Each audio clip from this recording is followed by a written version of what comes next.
Seja bem-vindo a mais um Café com Tico. Aqui a gente ouve história, conta história de pessoas que ajudam a construir Curitiba, o Paraná e o Brasil. Então, para começar, vou pedir para a produção trazer o café para nós aí.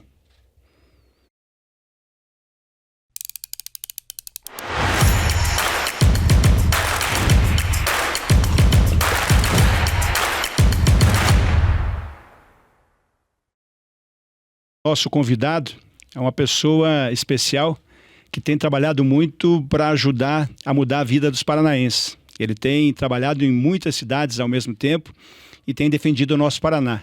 Bem-vindo, secretário das cidades, Guto Silva. Obrigado, Tico. Uma alegria. Deixa eu ligar primeiro, que ele liga, desliga, de tomar meu café. Ligar as turbinas aqui para fazer esse bate-papo com você aqui, Tico. E super gostoso, super legal a iniciativa de a gente poder se apresentar, falar um pouco da vida de cada um, do que está acontecendo no Paraná, esse momento especial que a gente tem vivenciado aqui no nosso estado. E aqui não falta café e não falta água também. Água também do Paraná, água Fonte Life. Fonte Life, do Célio Baggio. Um abraço pro Célio lá, beleza aí, ó. Guto, acho que antes de falar do governo, dessa transformação que o governador Ratinho Júnior tem feito com a tua ajuda, falar um pouquinho da tua origem. As pessoas, né? Como você começou na política? Olha, Tico, eu vou contar então um pouquinho, tentar fazer um resumo da minha trajetória. Eu sou o filho mais velho de 4 irmãos, eu sou nascido em Maringá, nasci em Pé Vermelho, mas muito pequeno meus pais se mudaram para Pato Branco. Meus pais são professores da rede estadual de ensino, hoje aposentados, né? E o mais velho, meu pai chegou o momento e falou: ó, filho, só tenho a casa para dividir em 4, essa é a herança de vocês têm que ir à luta, têm que trabalhar, têm que enfrentar os desafios. E esse ensinamento meu pai sempre foi muito forte, estude. Você é o mais velho? Sou o mais velho. Já na universidade, com essa vontade de avançar, de estudar, eu tive aí momentos muito interessantes. Eu ganhei uma bolsa de ensino para morar em Portugal, fiquei lá 1 ano. Depois ganhei uma bolsa de ensino para morar na Espanha, fiquei na Universidade de Salamanca mais 1 ano. Queria aprender inglês, que minha área de formação é comércio exterior. Aí fui para a Inglaterra, lá não tinha bolsa, não tinha nada, e muito caro, né? Londres é muito caro. Meu pai falou: ó, professor não consegue se sustentar pai, o filho em Londres, né? E aí lá eu estudava inglês e à tarde era garçom. Né? Foi um momento muito extraordinário. Fiquei uma grande temporada aí na Inglaterra para poder falar inglês, até porque minha profissão que eu vinha me preparando era para a área de comércio exterior. Volto ao Brasil, me formo, começo a trabalhar já na área, depois monto meu próprio negócio de exportação de frango. O Paraná estava começando a exportar. Mas antes desse negócio, você trabalhou de empregado, então? Sim, eu fui funcionário. Eu já trabalhei na Tupi Fundições em Joinville, trabalhei de garçom na Inglaterra, sempre lutando, trabalhando. E meu pai também tinha um pequeno comércio em Pato Branco e todos os filhos atrás do balcão, né? A gente sempre, todo mundo sempre na luta. E o que era o comércio do pai? Era uma loja de importados. Vendia de tudo, né? Desde perfume até brinquedo, um pouquinho de tudo. E vocês ajudavam a cuidar? Sempre. Vocês, a mãe? Sempre. E é gostoso sempre quando as pessoas: ô, Guto, eu lembro que eu ia na loja, você que me atendia, família inteira, todos os irmãos. Tem gente que lembra dessa época, muita gente que lembra dessa época. Mas não tem mais a loja, os pais. Meu pai acabou vendendo e 4 filhos quebra qualquer pai, né? 4 filhos. Meu pai fala que, olha, que foi o melhor negócio da vida dele, foi o capital de giro ter ido embora para a educação dos filhos, né? Então todos hoje têm uma trajetória aí empresarial. Mas você falou que teu pai é professor, teu pai é da loja, mas teu pai também foi jogador de futebol? Isso é curioso. Meu pai, no final, ele sempre foi professor, mas também foi comerciante, né? Tínhamos aí quase uma boa temporada na loja, todos trabalhando. Mas a história do meu pai foi jogador profissional de futebol. Meu pai começa a carreira no Marcílio Dias de Itajaí, depois vai para o Guarani de Campinas, São Paulo, América do Rio, Catanduvense, Vila Nova de Goiás, e aí terminou campeão aqui paranaense pelo Grêmio de Maringá. Foi campeão paranaense. Naquela época, Nivaldo, aquela turma toda. Foi isso aí foi 79, 80, 81, tinha um grande time do Grêmio de Maringá. Aí meu pai se aposenta em Maringá, né? E aí como são as coisas? O Dete, que era o volante do Atlético, que é meu padrinho, né? O Dete era amigo do meu pai, e o Dete começando a carreira e meu pai concluindo a carreira. E o Dete falou: Rafael, vai para Pato Branco. Lá tem aula para você e para a Sônia lecionar. O estado, a cidade está crescendo. E o Pato Branco subiu para a 1ª divisão. Vai para terminar a tua carreira lá, que vai ser bom ter um zagueiro experiente. Meu pai se muda para Pato Branco por causa disso. Para jogar no Pato Branco e para poder lecionar. 1ª divisão Pato Branco tinha subido, terminando a carreira e poder lecionar. E aí minha família se muda para Pato Branco. Mas daí você tinha quantos anos? Eu tinha 4, 5 anos. 5 anos. Criança, jovem. Isso foi em 82, né? Eu tinha 5 anos de idade. E daí a tua infância? Toda em Pato Branco. Toda em Pato Branco. Sabe que meu pai foi delegado de polícia em Pato Branco. É mesmo? Eu tenho uma história que, quando eu sempre conto, quando ele foi delegado de polícia, que tinham pichado aquele pato na cidade que tinha pichado o pato, e ele era também. delegado. Não sei se acontece sempre isso. Isso aí é Pato Branco, é mesmo coisa, sendo armado na rua. Pintar o pato de branco e de preto é sacanagem com a cidade, né? Mas é sempre? Sempre Acontece. Então, eu lembro da história que ele era delegado nessa época. Que ano então, ele foi delegado lá? Não me recordo lá. 70, 80? Deve ser 80 e pouco, alguma coisa assim. Ele deve ter uns 13 anos, 84, por aí ele deve ter sido. Olha eu só lembro dessa história de Pato Branco lá. E daí o Guto, então, estudou ali escola em Pato Branco. Estudei, e tal. tive essa experiência internacional, volta a Pato Branco, porque ali a região um grande exportador de frango também, e começo a fazer exportação, abro minha empresa na área de exportação de carne, né? E aí começo a viajar o mundo, para o Oriente Médio, para o Iraque. Para fazer os negócios de exportação. Para vender frango no Paraná. E eu, na época, outros produtos também. Vendia fogão da Atlas, vendia compensado da região de Palmas, né? Vendia fogão do Paraná para fora também. Do Paraná. Qual que era a marca? Atlas é um dos maiores produtores de fogão do Brasil. Produz 5 mil fogões por dia. Ainda? Tem, Pato Branco ainda. Pato Branco, família Petricós, que é uma grande empresa do Paraná. Eles compraram agora recentemente a Daco, né? Então, uma grande famosa também, né? Famosa. E aí, Tico, eu iniciei minha trajetória como empresário, né?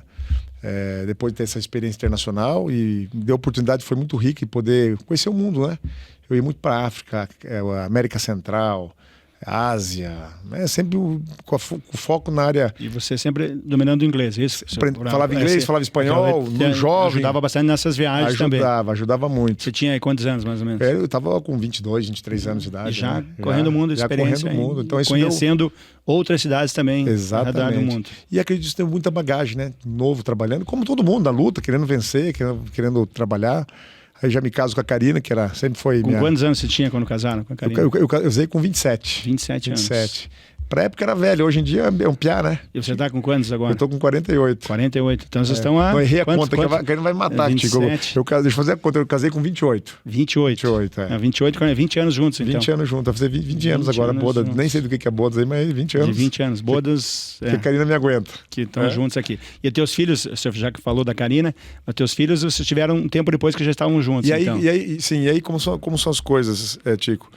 Ao mesmo tempo que eu trabalhando na área internacional, as universidades da região me convidaram para ser professor na universidade lá de Pato Branco, né, nas faculdades, na área de internacional, que é uma área que tem pouca gente especializada, ainda mais 30 anos atrás. Dava aula do quê? Dava aula de economia internacional, logística, comércio exterior, negociação internacional, vinculada às faculdades da região. Da região. E aí eu entro no mundo acadêmico, escrevo livros, já tenho acho que uns 3 ou 4 livros publicados na área específica, né? E aí vou estudando, fazendo pós-graduação, mestrado, doutorado, terminei agora recentemente. E aí eu recebo também um convite da Fundação Getúlio Vargas. Da FGV para dar aula na área internacional. Porque a minha experiência era muito forte, né? Mas daí aula onde? Online? Dava aula aqui em Curitiba, São Paulo, Campinas, todo lugar, na área internacional. Justamente por essa vivência muito forte, né? Eu me lembro que nessa época eu tinha 24, 25, 26 anos, na área de exportação, eu passava praticamente 3 meses, 4 meses fora do Brasil. Fora. Num tempo corrido, né? Uhum. E você morava com os pais até... Essa época eu acabei voltando com meus pais e meus irmãos todos estavam fora. Eu fiquei de filho único um período, né? Teus irmãos também viajando? Então, meus irmãos, um estava na Inglaterra, outro fazendo faculdade. Até que um dia, já namorando com a Karina, eu tinha dado entrada num apartamentinho lá em Pato Branco. Falei, Karina, eu vou indo para o apartamento para organizar. Depois a gente se organiza aí. Ela falou, não... Só entra casado, senão você não vai pro seu apartamento. Então vamos casar. Aí eu casei. Isso? Na linha dura, né? Aí veio o Francisco e a Mariana. E na minha vida, Tico, não tem ninguém vinculado à política. Eu nunca imaginei que ia ser político. Zero possibilidades. Nunca sonhou? Você nunca é um candidato? Nunca sonhei. E estava muito focado na vida empresarial, que eu adorava, eu gosto, né? Ainda tenho meus negócios com meus irmãos, tudo. Não era um planejamento, né, de futuro. E na universidade também, que é uma coisa extraordinária, você poder estar todos os dias aí com alunos, com jovens, né? É uma coisa que enriquece muito, força a estudar. E como é que surgiu daí esse convite, né? Eu falo que é os amigos, às vezes, né? Exatamente. Os amigos, a gente brinca, né? Os amigos incentivam a entrar na política e os inimigos a gente não sair da política. Aí, mais ou menos isso. Mais ou menos isso. Como é que foi daí? Você estava dando aula, trabalhando com a tua empresa e tal? Empresa, já estava com a Karina? Com a Karina, bem financeiramente, economicamente. Quando eu entro na política, relativamente é tarde para a vida política. Então, eu estava com 32 anos, 33 anos, né? Foi a idade que eu ganhei para vereador. Eu tinha a mesma época. E aí teve um processo de briga política na cidade, os grupos mais tradicionais e juntou uma piazada lá na cidade. Ô, Guto, vamos ajudar a pensar a cidade de futuro, tal. Você está muito vinculado à universidade, viaja muito o mundo, você não quer trazer umas ideias? Ajuda a escrever um plano de governo. E eu fui. Por um candidato a prefeito. Eu não sabia quem que era ainda. Vamos escrever um Primeiro plano. ajudar a discutir a cidade. Tem que filiar primeiro, vai filiar então. E vamos lá, e reunião, e fazer um churrasco, conversava, trazer ideias, né? E eu fui me envolvendo com aquele processo, só que chegou no final e falou, olha, não sobrou ninguém. Um vai ter que ser candidato a prefeito, um vice-prefeito e 10 vereadores, não tinha mais. Que era o grupo que estava unido que era ali, o que tinha uma proposta, isso. E aí eu fui candidato a vereador, eu falei, gente, eu não tô com tempo, tal, não tinha interesse, né? Vai para montar a chapa, ser escadinha, descobri que tinha escadinha. Você já ia fazer voto para eleger ajudar, tem um que me chama de escadinha aí, o Stephanie Júnior. Vou mandar um abraço para o Stephanie Júnior. Ele me chama de escadinha, eu chamo ele de escadão agora. Escada Margiros, né? Eu chamo ele de escadão ultimamente. Mas o pessoal fala isso, né? Que você vai para montar a chapa para ajudar os outros. Exatamente. E aí, para minha surpresa, e para todo mundo, eu fui mais votado. E aí entra a história muito da... Que ano que era isso? Eu sou ruim de dar, 2008, né? 2008? 2008 teve eleição? 2004, 2008? 2008. Eu sou o vereador mais votado. Você foi o mais votado da cidade? Da cidade. E aí, por quê? Meu pai e mãe sempre foram professores muito queridos na cidade, muito respeitados. A família da minha esposa, a Karina, é uma família pioneira lá em Pato Branco, família amadora e também muito querida por muita gente. E eu descobri que eu era político sem fazer política, né? Do mesmo jeito, as pessoas, professor, os amigos eram o mesmo, então as pessoas tinham um carinho pela gente, depositaram esse voto de confiança e me elegi vereador da cidade. E daí? Mas para ser vereador de Pato Branco? Então, isso? Aí você teve que abrir mão de alguma coisa, dos negócios, dedicar à vida pública ou continuou? Conseguiu naquele momento? Eu continuei conciliando e reduzi um pouco a carga horária na universidade, que geralmente era à noite, né, a aula. Deu uma reduzida em função das sessões, né, que eram à noite em Pato Branco. Só que no meio do caminho começou a ficar difícil, né? Tinha que fazer viagem, tinha que ser vereador, deu uma embaralhada. Mas daí tinha um negócio internacional ainda. Ainda tem até hoje, né? Tem ainda também. Só que daí no meio do caminho chegou Pessoal, a cidade tinha muito tempo que não tinha um deputado aí local, tal, né? No primeiro mandato vereador já. Primeiro mandato. 2 anos depois, então. Exatamente. Você tem que ser candidato. Você foi o mais votado aqui, a gente não tem um representante deputado. Você tem que ser deputado da cidade. Falei, puxa, mas agora... E aí minha esposa me torceu o nariz, não queria, tal, Aí eu falei, então vamos. E aí eu fiz uma votação, na época, história em Pato Branco, fui o mais votado com 15 mil votos, né? Foi 2010. 2010. Isso. Fiz total 24 mil votos. 24 mil votos em 2010. E não me elegi, fiquei de suplente. Suplente. É. Era PSC? Não. DEM. Aí eu fiquei de suplente, eu não sabia que sofria tanto suplente. Mas é o primeiro suplente? Primeiro suplente. Primeiro suplente do DEM lá em 2010. E aí, na época, o governador era o Beto Richa. E fez alguns convites. Guto, você é um cara diferente, tal, né? Você não quer vir participar do governo? E aí eu lembro, fiquei feliz, obviamente, com o convite, mas eu tinha que terminar o ciclo, eu estava bem em Pato Branco, né? Eu também não queria ir embora, a família lá, as crianças eram pequenas, tal. E teria que vir para Curitiba, é isso? Daí eu falei, não, eu vou terminar meu mandato aqui de vereador. Eu terminei meu mandato de vereador. Em 2012? Em 2008 a 12? Isso. E daí, em 2012, na eleição municipal, a minha esposa não queria que eu participasse mais de política. Era forte candidata a prefeito. Liderava todas as pesquisas. E aí, vi numa conversa, me chamaram aqui para conversar, conversando com o Beto Richa, o deputado Zuc era para ter sido, nosso amigo Zuc, para ser vice do Beto Richa. Não deu certo a composição, foi com o Osmar. E ao final ele falou, Guto, você quer ser prefeito? Eu falei, não posso ser prefeito. Então vou pôr um problema em casa. E deputado? Não, deputado acho que já dá para... A Karina topa. Né?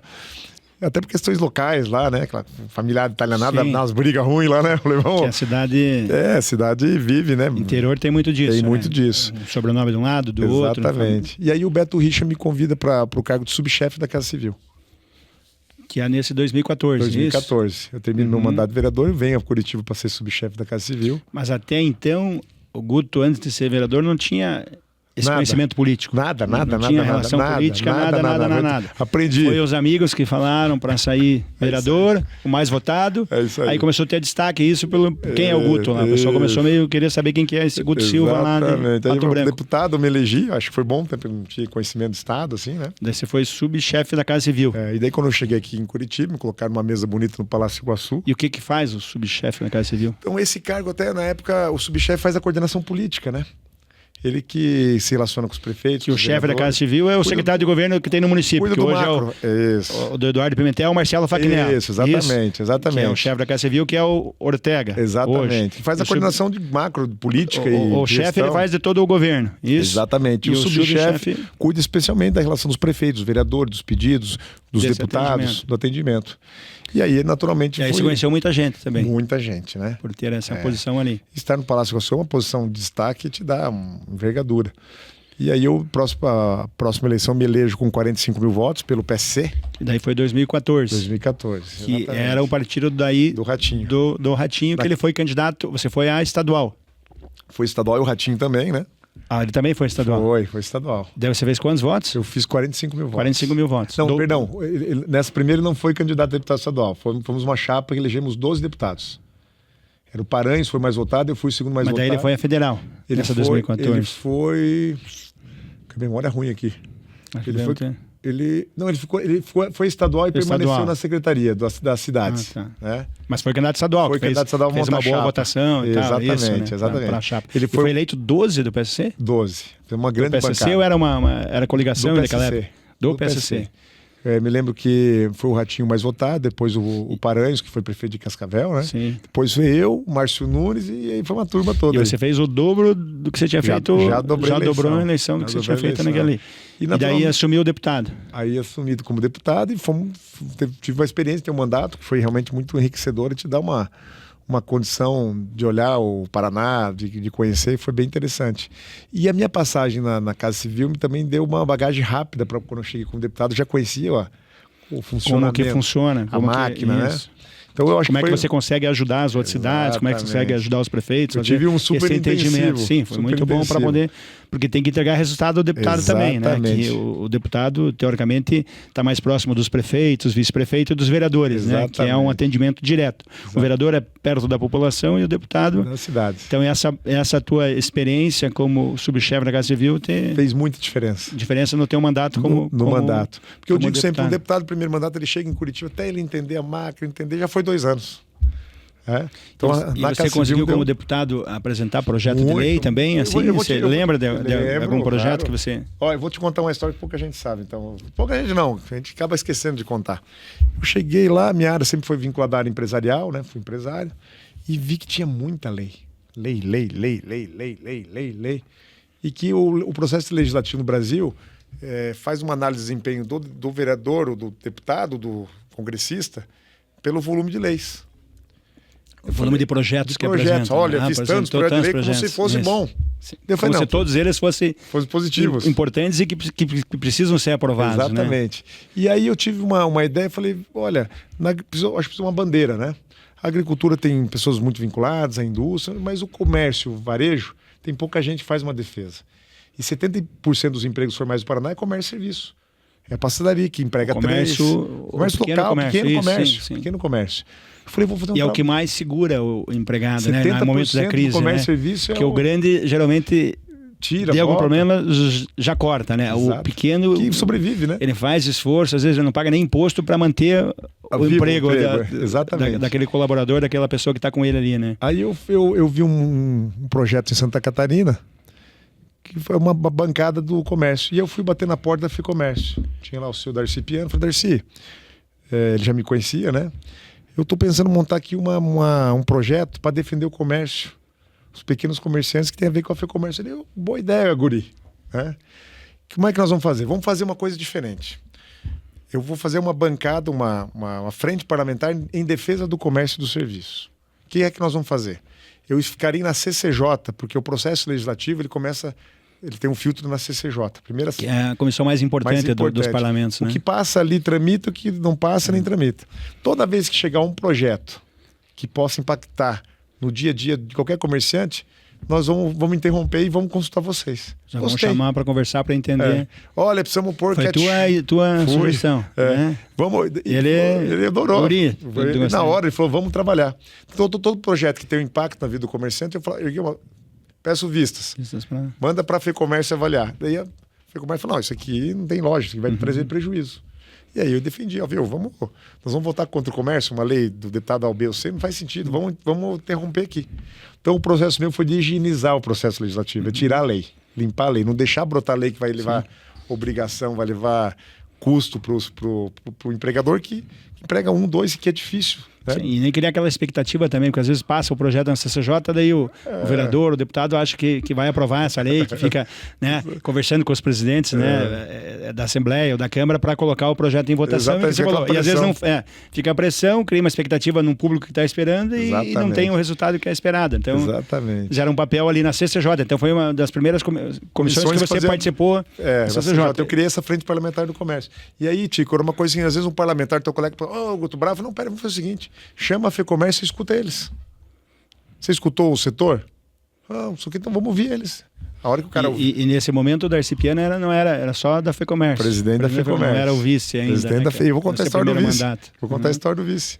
E aí eu chegava lá, o pessoal falava, explicava, não, realmente, a lei não é boa. Sim. Vamos encerrar. Fazer um caminho. E daí, como deputado, você ficou só na CCJ ou passou mais alguma comissão? Não, eu fui secretário dos Comércios, secretário da Internacional, passei várias comissões, né? Mas sempre com essa pegada de não propor muita lei. Não atrapalhar. Não atrapalhar. Era enxugar a lei e depois fizemos uma grande revisão. Eu, na época, o deputado Thiago Amaral, a gente fez uma grande revisão legislativa, não sei quantos mil decretos reduzimos. E eu acredito muito nisso. O Brasil tem uma hemorragia de leis e normas. Nós temos que compactar. E a gente não consegue saber tudo que muita lei, muita regra e essa falsa expectativa que criar lei vai resolver alguma coisa na vida. A lei é para poder fazer macro das diretrizes gerais. Deixa o cidadão trabalhar, deixa produzir, não vamos interferir na vida do dia a dia das pessoas. Ninguém gosta disso. E daí, esse primeiro mandato como deputado. Aí você falou, vamos falar do vice. Então nós estamos chegando em 2018, na cronologia. Estamos falando. É isso aí, estamos chegando em 2018, que é a eleição do governador Ratinho. Aí exatamente. Aí que estava no planejamento dele lá atrás, que eu fui PPS junto com ele, lá em 2006, então a gente fez até uma dobrada. Eu fui candidato a deputado estadual, ele foi candidato a deputado federal, então a gente fez várias andanças. Ele andava muito nas campanhas de deputado, gostava de andar no bairro, aqui a gente, vários lugares sempre caminhando com ele. Então ele já estava no planejamento que um dia ia ser governador do estado. E daí chegou esse momento de 2018 dele ser o candidato a governador. Exatamente. E o que tem aí essa conversa, essa relação com o Darcy Piana e tal, como é que foi? Aí começa o seguinte, o movimento... E essa aproximação tua, daí, porque foi PSC isso, com o Ratinho. Isso. Mas a princípio você foi candidato no PSC porque foi convidado que o Guto Silva era um... Quando eu era subchefe da Casa Civil, o Ratinho entra para ser, mais ou menos na mesma época, para ser secretário das cidades. E eu estava ali, o Ratinho estava ali pela idade, começou a conversar, começou a se ajudar. Eu falei, acho que é importante você ver tal coisa. Foi criando vínculo. Até então você não tinha conhecimento com a família? Não, nenhum. Do Ratinho, nem com o pai, nada. Ele foi ali no estado, você na subchefe da Casa Civil e ele como secretário das cidades. Conversando lá com a Ortega, com ele e tal, vamos fazer isso e tal. E daí ele me confidenciou, Guto, eu acho que você é candidato a governador. Por isso eu vim para o Paraná, podia ser deputado federal, para montar uma chapa com 12. Pela tua relação com a Casa Civil, que eu tinha já um trânsito muito consolidado, o Paranhos ia disputar a eleição no meio do caminho para prefeito, né? O Paranhos ficou 2 anos no mandato, depois foi prefeito de Cascavel. Então quando o Paranhos sai da liderança, ele me convida para ser o líder da bancada. Porque tinha trânsito, resolvi o problema da bancada. Isso já depois de eleito, né? Já depois Mas de antes foi por essa relação que eu venho disputar com a gente dentro desse projeto, o PSC. Projeto assim, sabe? Isso. E daí começou a aquecer essa questão do Ratinho ser governador. E eu falei, eu vou te ajudar. Eu acredito no teu projeto, vamos avançar. Vamos estar junto. E eu fui o primeiro parlamentar com mandato a erguer a bandeira. Porque você sabe, Tico, quem tem mandato fica esperando o jogo, né? Fica vendo o que vai acontecer. Não vou me queimar, tal. Falei, não, Ratinho, vamos embora. Já tinha uma turma que acompanhava o Ratinho, o Lúcio, o Ortega, já tinha uma turma que vinha construindo... Ortega tá desde o início. Desde o início, o Lúcio Ortega desde o início. De Jandaia. De Jandaia, a turma toda, né? O Biral, enfim, tinha um time que sempre acompanha o Ratinho. E aí, como mandato, falei, eu vou entrar nesse projeto com você, vamos começar. Aí eu me lembro que eu fiz teve uma missão, chamei o Márcio Nunes.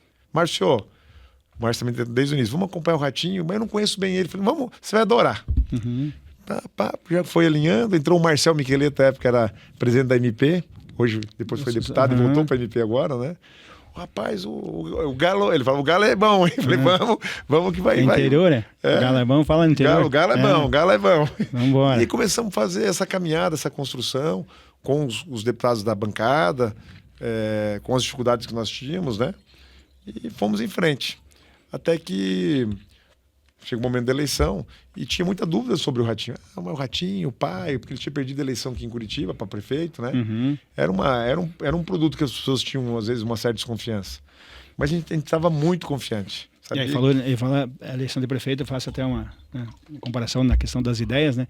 Que lá em 2012, quando ele foi candidato a prefeito, ele lançou novas ideias, né? E tinha lançado 3 ou 4 ideias, que era uniforme escolar e tal. E o prefeito de Nova York ganhou a eleição agora, baseado em algumas ideias também. Exatamente, eu vi. Independente de ideologia, né? Política, três grandes que ideias. Foi lá, que era o transporte gratuito, aluguel, congelamento de moradia. Uma coisa assim. Eu lembro que a campanha do Ratinho foi um sucesso, né? Naquela que era as novas ideias, que era o uniforme escolar, tinha alguma coisa, acho que do transporte. Uma campanha colorida, bonita, né? Bem feita, né? Bem feita, né? E aí a gente começa a jornada e me reelegi para deputado, fiz 60. E daí o vice? Daí o vice seguinte, não tinha vice. Na época tinha o Osmar Dias, que estava a possibilidade de disputar a eleição. E a gente fez uma pesquisa, olha, o Ratinho jovem, continua jovem hoje, depois de 8 anos. Sim. Imagina 8 anos atrás, né? Sim. Era um piá, vamos falar assim, né? Olha, precisa arrumar um cabeça branca para equilibrar a chapa. E aí começou a inventar. Era uma análise política, política, que é muito jovem, tem um preconceito, talvez. São bem experiente e tal. Daí eu sugeri, olha, eu tenho uma pessoa que eu queria sugerir aqui, que é super experiente, super respeitada, tem um trabalho com a Federação do Comércio, onde ele vai no interior tem gente vinculado, tem um trabalho institucional bonito, tem uma trajetória linda, né? E o Ratinho gostou da ideia e falou, então vai lá filiar.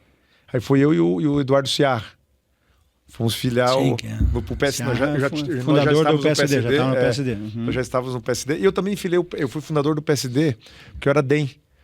O PSD vem de uma dissidência do DEM. Vira PSD. Vira PSD. E um pedaço, né? E eu fui também, na época, eu montei os diretórios lá no Sudoeste, toda na história política. E aí começa a conversa com o Darcy. Mas com o Darcy, essa conversa tua foi em função desse trabalho que você fez na CCJ, nesse vínculo ali também, que você com ele, aprendeu a conhecer ele também. Nós viajávamos com ele, participava do Guerreiro do Comércio, né? E começamos a fazer esse movimento com o comércio, sempre com o apoio dele, né? Sempre foi um homem de muita visão. E aí começamos a criar esse processo e, obviamente, o Darcy estava um pouco duvidoso no começo. Mas será, né? Nessa altura do campeonato, um processo político. E eu me lembro muito bem, depois de 3, 4 reuniões, o Darcy, guri, vou assinar. Você guarda no teu bolso. Você vai fazer a filiação no último dia. Eu confio em você, mas você não pisa na bola comigo. Eu falei, tá bom. Dobrei o papel, botei aqui no meu bolso e fomos pro partido. Chegamos e falou, a filiação do Darcy vai ser feita no último dia. Isso era 3, 4 meses antes da eleição, do processo eleitoral. E aí deu no que deu. Deu uma vitória. Deu vitória, o Darcy, nosso vice. É um excelente, né? Excelente, maravilhoso, estabilidade. E não tem ninguém que diga nada contra ele, né? Não tem. Ele é um homem de sabedoria, continua 8 anos de governo e continua sendo assim. Exatamente. E a maior qualidade dele você não falou. Qual é? Paranista. A maior qualidade dele é paranista, né? Olha, estamos voltando. Eu já vi o Cruzeiro jogar. O Pinheiros jogar contra o Pato Branco, camisa azul. Dionísio na zaga, né? Dionísio. Contra o meu pai. Pinheiro, sim, Contra o meu pai, eu era menino. Meu pai depois, em 85, volta. O Dionísio jogou contra o teu pai? Jogou. Depois o Dionísio acho que foi pro Curitiba, né? Jogou no Curitiba. Né? O Pinheiros é linda, com a camisa azulão, né? Saudades do Dionísio. E aí tem esse episódio com o Piana vice. Eu faço uma votação, ampliei, fui para quase 70 mil votos. E aí o Ratinho me convida para ser o secretário-chefe da Casa Civil. Até pela história, foi subchefe, foi deputado, líder da bancada, né? E por essa ligação com a campanha também, com esse comprometimento e tal, e essa confiança, né? E aí eu falei, mas por que você quer que falou? Primeiro que você conhece todo mundo. Daí ele te convidou primeiro para quê? Para ser chefe da Casa Civil. Chefe da Casa Civil. Primeiro você conhece todo o processo político partidário. Conhece um dos deputados, convive com os prefeitos, conhece a máquina, conhece todo mundo. Mas eu quero você mais para dar um tom de gestão. Você foi professor da área de gestão, né? Tem uma trajetória empresarial, sabe como é que funciona. Tá bom, vamos lá. A gente começa a montar o governo e tal. E logo no primeiro ano a gente inicia, e foi duro, viu? Qual a dificuldade no primeiro ano do governo quando pegou? As reformas, nós entramos numa agenda de reforma insana. Reduzimos de 27 secretarias para 15. Para fazer, e tinha que fazer para economia, é isso? Economia e para gestão também? E quer saber, eu não diria... Para agilidade? Para agilidade. Um governo menor te dá muita rapidez. Menos burocracia e tal, para poder funcionar. Exatamente. E foi importante, quando a gente chegou à pandemia, o governo estava enxutinho. A gente conseguiu tocar de certa forma porque o governo tinha feito essa estrutura. Estava em ordem, né? Que foi o caso de Curitiba. Também. A gente fez a reforma fiscal em 2017, exatamente. A reforma administrativa, que chegou na pandemia, estava ajeitado, então tinha condições de fazer um investimento e passar pelo que foi. Aí né? fizemos reforma da Previdência, depois da Prefeitura, fizemos a do Estado, que também foi polêmica. Foi 19, né? Fusão de empresas estatais, tinha 3, 4 empresas, transformamos em uma. E o resultado dessa fusão, porque não funcionava, prejuízo? Era muita estrutura, né? Falou, não dá para juntar o IDR lá, um exemplo. Não dá para juntar, era da PAR, não sei o quê, não dá para juntar nenhuma, um exemplo, né? A questão do IAT. Era o IAT, né? Instituto Ambiental do Paraná, IAP, né? Não era? IAP, o IAP. Era o IAP, virou IAT, porque entramos na questão da mineração, botamos tudo num lugar só, né? Então isso permitiu o Estado estar mais enxuto, economizar dinheiro público. E a economia, a gente esquece de falar isso. Eu fui fazer as contas agora com a turma, foi 3 bilhões de economia. 3 bilhões? 3 bi. No primeiro mandato. Só com essa economia dessa estrutura. 3 bilhões. 3 bi. Por isso que eu ia perguntar, como é que faz tanto investimento? Porque organizou, é isso? Exatamente. Organizou, enxugou. Exatamente. E aí, sem contar daí as questões emblemáticas, né? Devolução de jato de governo, fim das aposentadorias, reforma da AGEPAR, Agência de Regulação. Eu lembro que eu tenho esse planejamento, foi em 6 meses, colocamos toda essa agenda na praça. E esse planejamento é feito... Foi feito na Casa Civil. Casa Civil. Isso. E foi tocando lá, porque tinha que tocar as reformas, a aprovação na Assembleia. E você ficou até quando na Casa Civil? Fiquei o mandato inteiro. Mandato inteiro. Mas aí eu volto para a Assembleia, mandato até descompatibilização. Até março do último... 22, exatamente. Isso, que a eleição foi em 22. Exatamente. E daí você também teve um grande destaque também, como Casa Civil, que o teu nome aí foi cogitado para ser senador. Eu queria ser muito candidato a senador. Porque eu achava que precisava dar uma chacoalhada, tinha uma convicção, né? Só que ficou apertado, não deu. Queria muito ter disputado, mas na época tinha a questão do Bolsonaro, que queria o Paulo Martins para disputar. O governador também tinha toda essa marra para poder desenhar. Foi fechando a questão partidária e ele não deu. Mas o entendimento teu também no final. No final que você tem esse tom conciliador também, é isso? Eu falei, não vou entrar numa aventura Faz parte de um grupo político, de um time, é isso? Exatamente. E aí ia forçar a barra também, né? Mas daí não quis ser candidato, Márcio. Não, por quê? Porque eu tinha conversado com os deputados estaduais e federais, tinha aberto minha base. Falei, não vou disputar, eu quero ter o apoio para Senado. Fui construindo. Chegou no final, se eu faço um movimento... Tico... Sim, a tua palavra também como político, como homem, a credibilidade. Ia ferir a credibilidade. Às vezes tem que dar um passo para trás para não perder essa... E aí muita gente, você é maluco, você vai ficar sem mandato, não sei o quê. Eu falei, mas eu dei a palavra, como é que eu vou recuar? Vou manter minha posição. E aí o governador estava em pandemia, né? Toda aquela complexidade. Daí o governador me convida para coordenar a parte política da campanha. Guto. Eu falei, não deu, vou fazer o quê, né? Preciso de você. Ajuda a coordenar aí. E aí voltamos a coordenar e logo depois da eleição ele faz o convite para eu ser secretário de planejamento. E aí planejamento é uma secretaria que talvez foi a mais gostosa, mais saborosa. Por que será? Que te dá essa possibilidade de sonhar, de espiar o futuro, de olhar o estado, cruzar número com evidências, né? Que precisa cada região. E a gente criou uma série de programas lá, que eu tenho muito orgulho. Rota do Progresso, que é pegar pela mão 50 municípios com baixo IDH e levantar, e uma coisa extraordinária que está acontecendo. O Talento Técnico está formando 1.000 alunos das cidades mais pobres em tecnologia. Todos eles vão ser empregados em empresas setor. Então você você tem condição de transformar essas cidades, de transformar de regiões. E esse planejamento faz os projetos também? Fazia tudo. Faz tudo, depois encaminha para as secretarias. Exatamente, para execução. Para execução. E envolvia todo mundo nas secretarias. Iniciamos um processo de planejamento estratégico do Estado, de master plan, para ter um olhar horizonte. Então o governador falou, Guto, nós vamos sair, né? Mas eu quero deixar um legado. Quero que você desenhe essa estruturação do Estado para o futuro. Você tinha feito a reforma administrativa, né? Logicamente, isso não se faz sozinho, tem muita gente envolvida. Mas agora eu quero que você dê uma direcionada aí para o futuro do Paraná. E a gente foi desenhando, ouvindo, cruzando, estatística, estudo, e queremos seguir. Tem muita coisa que está em execução e muita coisa no papel, no planejamento para executar por quantos anos? 10 anos, 15 anos para frente? Dos 20 anos para frente. Porque, na verdade, o plano de inteligência artificial, que está muito forte, tem uma série de iniciativas que foram feitas lá. E lá eu consegui também fazer um trabalho de reorganização da Paraná Projetos. Paraná Projetos foi uma OS que está dentro da secretaria. Dentro da Secretaria de Planejamento. Dentro do planejamento. E estava lá tinha vários, fazendo muita coisa. Falei, governador, vamos usar para fazer um grande escritório de projetos. E é um sucesso. E projeto para quem? Projeto para o próprio Estado. Para o Estado. Obras, rodovias. Mas que interfere também nas cidades, isso? Interfere nas cidades, mas como cliente principal o próprio Estado. É o Estado. Faz para o Estado. As grandes obras. Então, a gente iniciou uma... E hoje tem um banco de projetos do Estado ali. Olha, já passa de 5 bi. Porque é o mais importante que tem, né? Para uma cidade, para um Estado, é ter o projeto. É o projeto. Né? Porque o dinheiro você até vai atrás, busca um financiamento, mas se não tiver o projeto, o próprio Estado não consegue ajudar uma cidade que não tenha projeto. Exatamente. E hoje nós temos lá centenas de arquitetos, engenheiros e deu velocidade que o Estado tinha dificuldade. Nós economizamos dinheiro. Estava na Casa Civil. Depois vamos fazer o planejamento. Como é que nós vamos gastar, investir bem a economia? Tem 3 bilhões sobrando, como é que se não tem projeto, nós não vamos fazer. Então eu concentrei em poder desenhar esse processo de projeto. Para não chegar no último ano de governo e gastar mal. Tem que gastar mal, que é um costume dos governos. Às vezes não tem onde gastar, chega lá, tem que cumprir o orçamento e acaba gastando errado. Exatamente. E daí ficou até quando no planejamento? Nós estamos em 2025, né? Fiquei até abril. Até abril de 25. De 25, esse ano? Esse ano.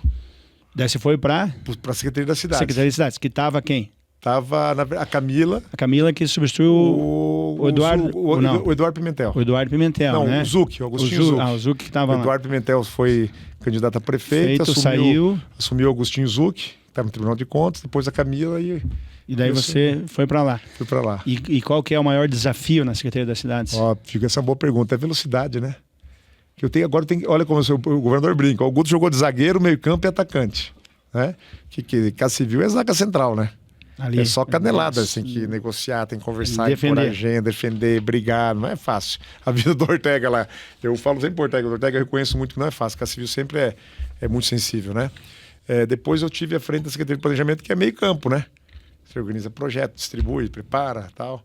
E agora atacante, porque aqui faz gol, né? Aqui tem que fazer gol. E fazer as entregas, isso? Exatamente. Então é asfalto, creche, tudo que está relacionado ao dia a dia de uma cidade, ele passa pela Secretaria das Cidades, né? Uma creche nova, uma escola nova, uma iluminação de LED, um asfalto, um pavimento, um recap asfáltico. E isso que você fala... Praticamente todas as cidades do Paraná estão recebendo. Todas as cidades do Paraná têm obras da minha secretaria. Tem obras da sua secretaria acontecendo. Todas. Com destaque, Tico, do Asfalto Novo Vida Nova. Esse é o maior programa de urbanização que nós temos na América Latina. 5 bilhões de reais para fazer asfalto. Onde é pó e poeira. Eu vi o governador falando desse programa esses dias aí, extraordinário. Que era do dia do radialista, ele fez uma matéria falando isso aqui, que ele ouvia muitas pessoas reclamando do asfalto e tal, foi isso que baseou, né? Criar esse programa do Asfalto Novo. E aí, Tico, quem mora numa cidade urbana, não lá em Curitiba, não vê que tem rua de pó e de poeira. Mas se for na periferia, tem rua de pó e poeira. Nas cidades pequenas ainda é mais grave, porque a cidade pequena não tem 10 milhões para fazer uma pavimentação. Ou ele financia, ou ele pega um pouquinho e vai fazendo aos pouquinhos. Então tinha muita rua, ainda tem muita rua sem pavimento. E nós vamos asfaltar o Paraná 100%. Asfaltado e iluminação de LED também levando para a cidade. Em todas as cidades do Paraná. O Paraná, a partir do próximo ano, não vai ter uma rua de barro ou de pó no perímetro urbano. E acho que, assim, você falando, né, do asfalto, da eliminação da LED, mas acho que, sem dúvida nenhuma, quando fala do governo Ratinho Júnior, governador Ratinho Júnior, e de obras, né, uma lembrança grande vem da Ponte de Guaratuba, né? Que a vida inteira, né, a gente, todo mundo, né, desde criança, né, falando de uma Ponte de Guaratuba, e tá quase pronta a ponte. Como é que tá, Guto? Tá com, acho que 80%, 75% foi o último número, acho que deve estar chegou aos 80%. E é tão engraçado a ponte, porque eu me lembro que um dia eu fui lá fazer um vídeo e já tava com as estacas nascendo a ponte. O concreto incrível, já né? Fica... E as pessoas, não sei não, hein? Não sei se vai sair. Mas você não tá vendo que é ponte, a estaca, a estrutura. E tem alguém que duvida ainda? Será agora que fala? Não, agora o pessoal entendeu que é coisa séria. Que tá saindo, né? E eu acho que a ponte é simbólica, Tico, porque ela simboliza a teimosia, né? Do próprio governador. De insistir, de enfrentar a ação contra todas as dificuldades, barreiras. E uma ponte, eu acho que simboliza muito o governo, o estilo dele de governar, que é prático, simples. Inovador, não gasta tempo com frescura. Com briga, né? Com briga, vamos fazer a obra e assim foi feita. A obra será entregue em abril. E todo o litoral, né? Essa revitalização da orla ali também. 3 bi foram investidos no litoral. Vamos fazer a conta rapidinho aqui. Ó. A engorda da orla de Matinhos. Vai ser feita agora a engorda de Guaratuba. A ponte de Guaratuba. O trecho Garuva-Guaratuba, duplicação. O trecho Matinhos-Pontal, duplicação. Né? A revitalização inteira de Pontal. São 6 fases. Começando agora, tá 1, tá indo para 2, com os moles, diques, vai ficar a coisa mais linda do mundo. Bonito, Pontal. Né? Quando a gente chega em Paranaguá, toda a orla do Rio Tiberê está sendo revitalizado com o mercado do peixe. A ponte dos Valadares. Né? Só esse volume de recursos. Quanto que dá tudo isso? Isso tudo passa de 3 bilhões de reais. Com os asfaltos. Você falou de Itapuá ali também ou não? Itapuá, falei o trecho ali de Garuva, né? Ali, né? O trecho... Então, o meu sogro está muito feliz, né? Meu sogro mora em Itapuá. Então tá feliz da vida ali. Fica um pouco lógico. Que também mostra ser inovador, né? Que o Paraná devia para Santa Catarina. Isso. Algo que estava enrolado há muito tempo. O governador foi lá, desenrolou, conversou, sentou com o governador. Vou pagar vocês, mas fazendo obra que beneficia o Paraná também. Claro. Foi uma negociação, eu me lembro muito bem. Eu estava junto com o governador de Santa Catarina, o doutor Luciano, que fez essa condução e foi muito bem feita, né? De poder negociar. O Paraná devia uma conta de royalties de petróleo por causa do mar territorial, aquelas divisões geométricas. E o STF deu ganho de causa para Santa Catarina, nós pareceu uma conta a pagar. Aí o governador falou, olha, você quer imprecatório para receber daqui 30 anos ou fazemos essa obra junto que beneficia os dois. Santa Catarina e beneficia todo mundo. O Jorginho falou pro governador de Santa Catarina, pode tocar. Vai tocar.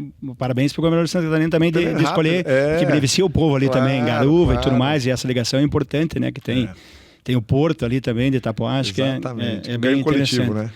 Guto, o que o Guto, hoje, secretário das cidades, que cuida de 399 municípios, falaria para aquele Guto, lá de Pato Branco, que atendia na loja do pai, né? Estou dizendo para aquele Guto adolescente, o que você falaria para ele? Né? Eu falei assim, você foi longe demais.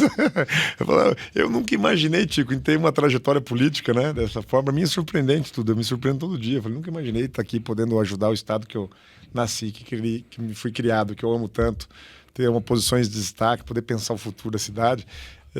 Eu acho que eu diria assim, você até que você foi bem.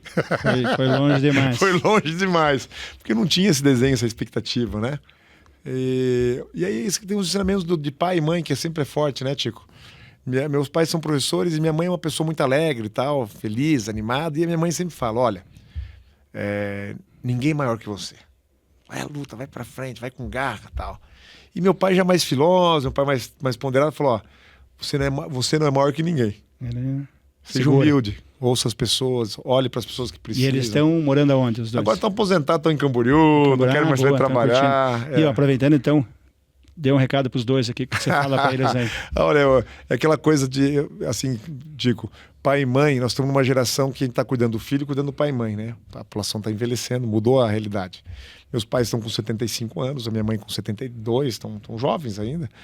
Mas a gente tem saudade, né? De poder ter convivência diária dos pais. Eu sinto muita falta de poder estar todo dia. Lógico, o telefone, o Facebook dá essa condição. Mas a gente sente falta da presença do pai e da mãe sempre, né? Sempre. Mas que recado? Saudade do pai e da mãe. Já nós vamos ter que falar. Quando que você falou a última vez, eu te amo? Fala, eu te amo aí, vai lá, aproveita. Pai, mãe, um beijo, eu amo vocês. Saudades de vocês aí, viu? Um beijão. Depois nós vamos mandar o vídeo para vocês acompanharem aí. E aproveitando, né? Família, para Karina. O que você fala? A Karina, olha, deu uma sorte, Tico. Eu conheço a Karina desde que ela tem 4 anos. Ela era amiga da minha irmã. E eu convivo com o pai dela, com a mãe dela, com os irmãos, conheço a família dela. Os primos são meus amigos, né? Mas nunca tinha olhado, ela era mais nova que eu. Você nunca tinha olhado ela como mulher. Quando tinha 22 anos que eu vi ela. Falei, opa, essa menina interessante, bonita, gostei e tal. E é um ser humano extraordinário. A Karina é meu porto seguro, meu farol. Tem um senso de justiça muito forte, né? E sempre quando dá aquela reflexão, um momento mais difícil, ela, mas por que você está pensando isso? Você não acha melhor isso? Tal, dá aquela guiada, dá aquela assentada, né? E é um ser humano extraordinário. Eu tive uma sorte de casar com a Karina. Que ela é artista também, ela né? é artista visual. A Karina tem uma história muito bonita. Ela sempre quis ser artista. Porque sempre quis ser artista. Tem talento. Só que a irmã mais velha da Karina, a Fabiana, tem paralisia cerebral. A Fabiana eu tô com 48, já tem 50 anos. Na cadeira de roda, precisa sempre cadeirante para poder se movimentar, para dormir. E a Karina é caçula. Tem a Fabiana, o Fábio e a Fabiana. E ela, tão altruísta, falou, eu vou fazer terapia ocupacional para ajudar minha irmã também. Então toda a trajetória da Karina é dentro da PAI, dentro de hospital, cuidando de pessoas de PCD. Ela tem uma experiência maravilhosa. Para aprender, para poder ter essa relação poder com a melhorar família, a vida, porque ainda com 50 anos com paralisia cerebral, sempre é uma coisa muito nova. Vai viver quantos anos, qual que é a dificuldade. Então é uma imensidão, né, de conhecimento. E a Karina abdicou desse sonho dela, né, para ajudar a cuidar da irmã. Né? Que bênção. E até que chegou o momento, viu que a irmã está bem cuidada, está organizada, falou, Guto, eu acho que eu vou seguir meu sonho agora. E há 6 anos ela resolve, então, agora eu vou ser artista. Começa a estudar, começa a fazer curso e é um sucesso. Ah, recente que ela começou então a estudar para fazer pintar quadros, é isso? Sempre fez tudo, mas agora falou, agora eu vou com tudo, né? Escreve, pinta, faz escultura, é uma coisa, pesquisa. E agora esse ano, ó, ela teve exposição na Itália, exposição no Paraguai, na Argentina e no Paraguai, exposição na França, exposição em Madrid, exposição no Brasil, diversas exposições no Brasil. Super conceituada, feliz. Que legal. E encontrou o sonho, a vocação que ela sempre teve, que deixou um pouquinho de lado no momento da vida. Então, para mim é um privilégio ter a Karina como companheira, como esposa, como minha amiga, como amor da minha vida. Que me deu Francisca e Mariana, essas duas joias, né? Francisca e Mariana. Que é o que é sentir de tudo, né? O que você fala para os dois aí? Ah, esses são... Aquele filho é muito bom, né? Eles estão não é pré-adolescente. O Francisco quantos anos? 15, Francisco. 15. A Mariana tem 13,5. Adolescente não fala que é 14, 13,5, né?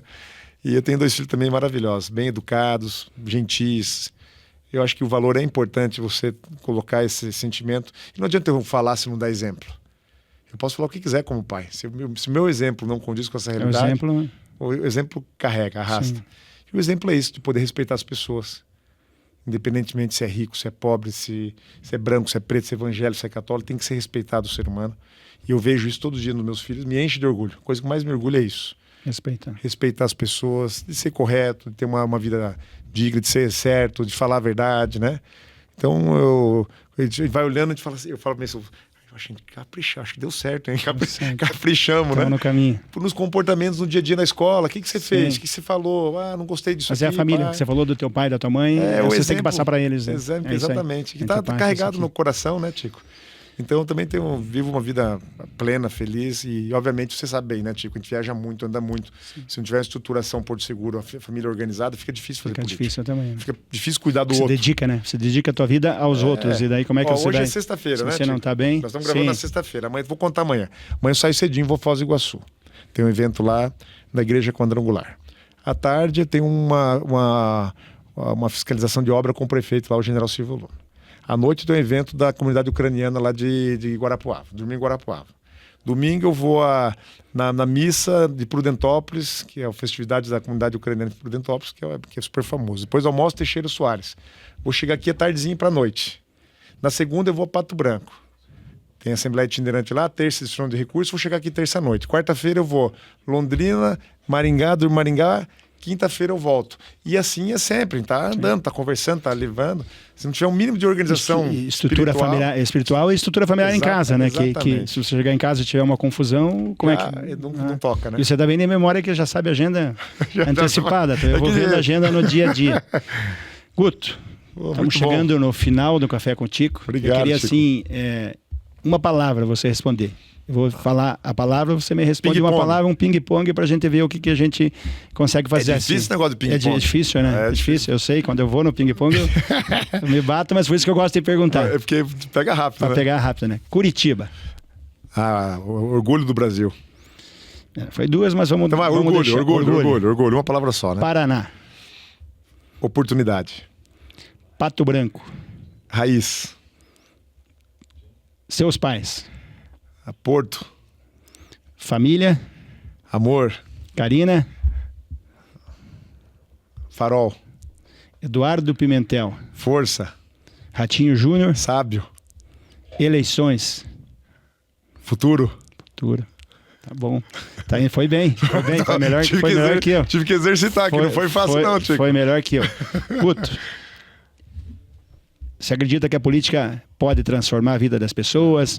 Dá um recado final aí, o Guto hoje, o Guto pra frente, o que você espera, entendeu? O que você acredita no Paraná, do Brasil? Dá um recado final pra gente. Olha, Tico, eu acredito muito na política como transformação de vida. E por ser filho de professor e ter, através da educação, tido oportunidades, todos os dias eu concentro nisso. Será que esse jovem vai ter oportunidade? Porque ele está sonhando. Ele tem que dar oportunidade para poder continuar sonhando. Isso é poder público, educação de ponta. O Paraná, com muito orgulho, tem a melhor educação pública do país. Isso nos dá orgulho. Mas podemos ir para mais, vamos avançar. Que isso muda a geração. Mas está acontecendo uma coisa curiosa agora, Tico, que o Paraná está envelhecendo. Em 2027 nós vamos ter mais idosos do que crianças e jovens. Então o Paraná vai precisar se cuidar. Vamos ter que cuidar dos idosos, cuidar de quem cuida dos idosos, políticas públicas mais assertivas para o idoso, porque está mudando a configuração do Estado. Mas eu sou uma pessoa que tenho fé na coisa pública. Acredito na transformação. Sou feliz em ser político. Não me envergonho, não entro debaixo da mesa falar que fui deputado, fui vereador. Acredito no poder do voto, na transformação da classe política, que teve um processo aí de desconstrução, né? E a política é um retrato, um reflexo da sociedade. Na sociedade tem gente boa e tem gente ruim, tem médico bom e tem médico ruim, tem advogado bom e advogado ruim. Na política tem político bom e tem político ruim. Mas é através da política que nós vamos mudar. É com a Câmara de Vereadores, é com a Assembleia, é com o Congresso Nacional, com os prefeitos, os governadores, presidentes que nós vamos ter pela frente. Não tem outro caminho. E o Brasil precisa parar de culpar Portugal. Nós temos que resolver os nossos problemas, enfrentar de frente os problemas que a gente tem. E esse país é extraordinário, esse Estado é uma coisa extraordinária. E o que a gente quer é poder dar continuidade nesse processo de transformação desse projeto que a gente chama de Método Paraná, que eu tenho muito orgulho de ter participado desde o primeiro dia. Que esse Paraná caminha para frente, com políticas assertivas, com obras e investimentos. Quando a gente anda pela rua, as pessoas verbalizando isso para a gente, né? O governador está nota 10, está transformando. A gente quer sim, vamos trabalhar para manter um grupo unido, apresentar o Paraná, esse jeito de fazer política, que é confiando nas pessoas, confiando na política, fazendo a coisa certa e, obviamente, com muito foco para poder transformar e dar oportunidade para muita gente. E esse Método Paraná vai virar Método Brasil? Tomara, eu estou torcendo muito. Eu estava ontem com o Ratinho, confesso que não é uma decisão, deve ser uma decisão muito difícil do ponto de vista pessoal. Você não é uma disputa, eu vou disputar porque eu quero disputar por vaidade. O Ratinho é super relaxado com isso, não tem nem essa pretensão. Acho que o Ratinho seria muito bom para o país, pela natureza dele, o jeito de governar, tem idade, tem energia, conhece o Congresso, conhece a política, mas é uma decisão que extrapola a vontade do ser humano. Tem família, tem filho adolescente, tem tudo isso que nós contamos aqui, essa dificuldade também, precisa estar muito alinhado. Um nível muito maior, né? O presidente do Brasil. Exatamente. Então é uma mudança de vida. Não só para o candidato, mas para toda a família. Então nós estamos aguardando, respeitando o tempo dele.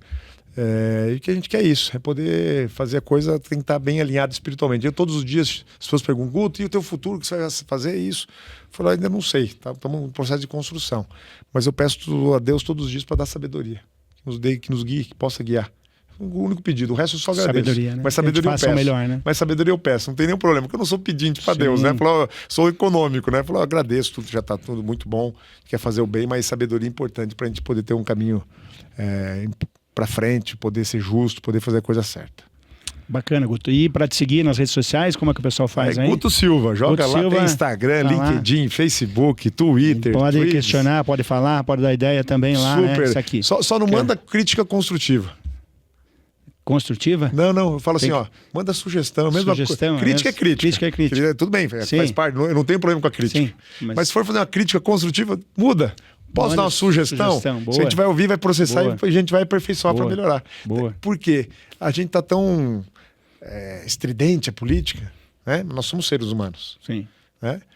E eu adoro quando alguém manda uma sugestão. Guto, dá uma olhada no assunto tal, isso aqui acho que tá ruim, precisa melhorar. Não tem problema. Isso aí é Ajuda, né? Constrói, matéria-prima para vou buscar uma solução, vou tentar resolver. Pode ser que resolva, pode ser que não resolva. Isso aí tem vários fatores. Mas esse subsídio é importante para quem faz política, para o vereador, para o deputado e assim por diante. Agora, quando entra alguém lá, a crítica por criticar, não vamos construir nada. Não é o país que nós vamos construir para nossos filhos, Brigando, o Estado, né? brigando que vamos construir. Não vai construir. É. E aí fica cada um na Esse trincheira. é o nosso sonho, né? Que por isso que mude, né? Exatamente. Essa briga. Cabe com essa briga. E aí fica cada um na trincheira e vai ficar um muro entre nós. Nós precisamos construir novas pontes para a sociedade poder se reorganizar. A gente olhar o futuro juntos. Bacana. Obrigado, Guto.